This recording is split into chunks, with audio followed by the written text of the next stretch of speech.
ស្វាគមន៍មកកាន់ Channel D Rock Cooking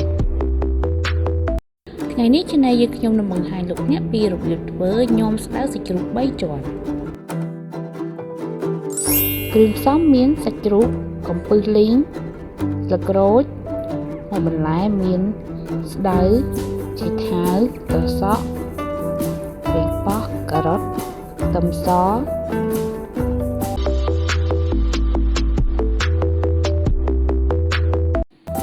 ដំបូង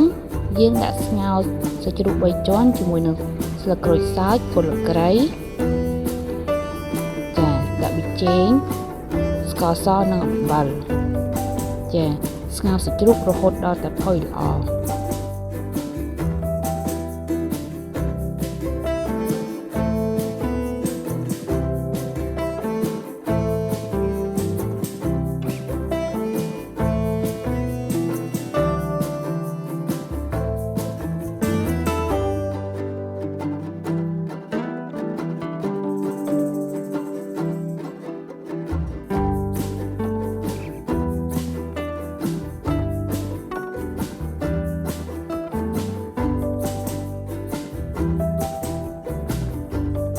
យើងចាប់ផ្ដើមលីងកំពឹសដាក់ស្ករសអំបិលប៊ីចេង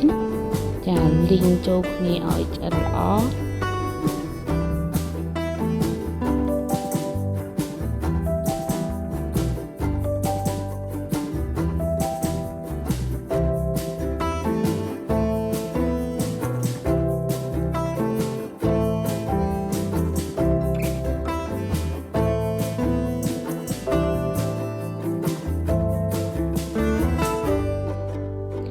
ដាក់ដាំទឹកឪពុះបន្ទាប់មកយើងយកមកស្រុះស្ដៅប្រហែលជា3នាទីបន្ទាប់មកយើងចាប់ផ្ដើមលាង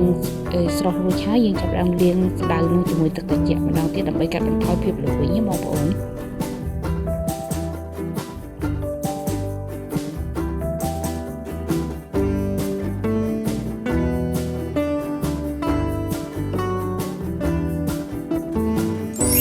ចំពោះចេកថាវិញយើងហាន់ជាបន្ទះស្ដើងបន្ទាប់មកយើងដាក់អំបិលបន្តិចយើងច្របាច់ដើម្បីឲ្យវាកាត់បន្ថយជាតិខាល្វីង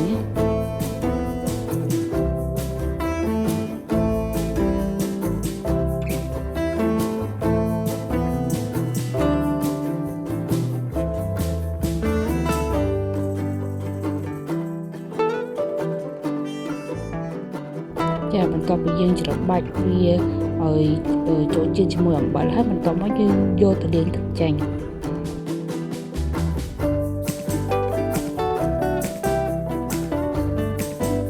យើងចាប់ដើមបុកសណ្តែកដីឲ្យម៉ត់ល្មម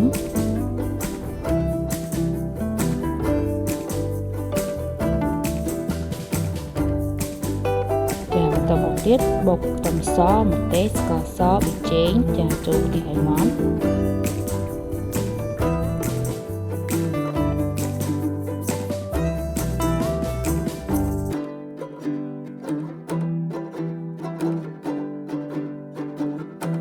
រួចហើយចាប់ផ្ដើម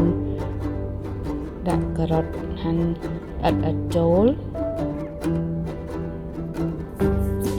និងខ្ទឹមក្រហម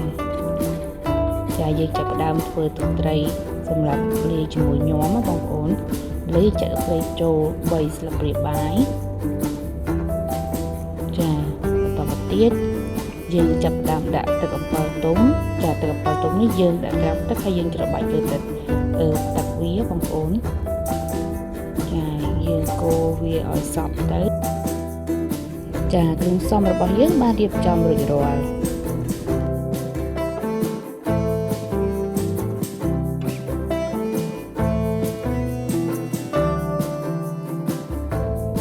ដំបូងចាប់ផ្ដើមដាក់បន្លែចូល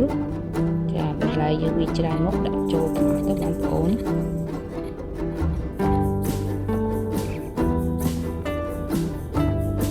បន្ទាប់មកយើងចាប់ផ្ដើមដាក់កំពឹសដែលយើងលីងរួចបន្ទាប់មកទៀតសាច់ជ្រូកស្ងោរ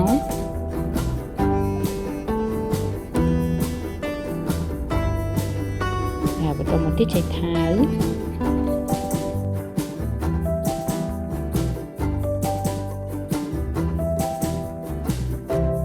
យើង យើងចាប់ផ្ដើមចាក់ទឹកត្រីដែលយើងលាយរួចហើយចូល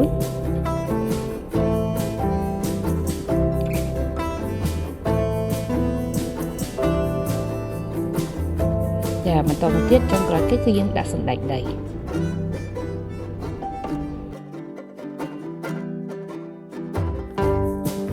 ចាយើងធ្វើការញោមបន្លែនិងសាច់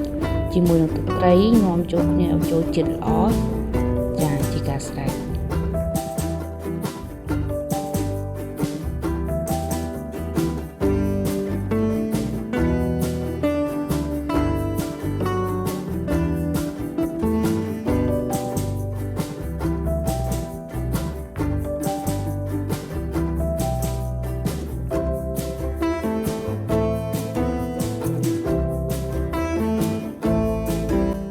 ចាមុខម្ហូបញោមស្ដៅសាច់ជ្រូកបីជាន់របស់យើងបានរួចរាល់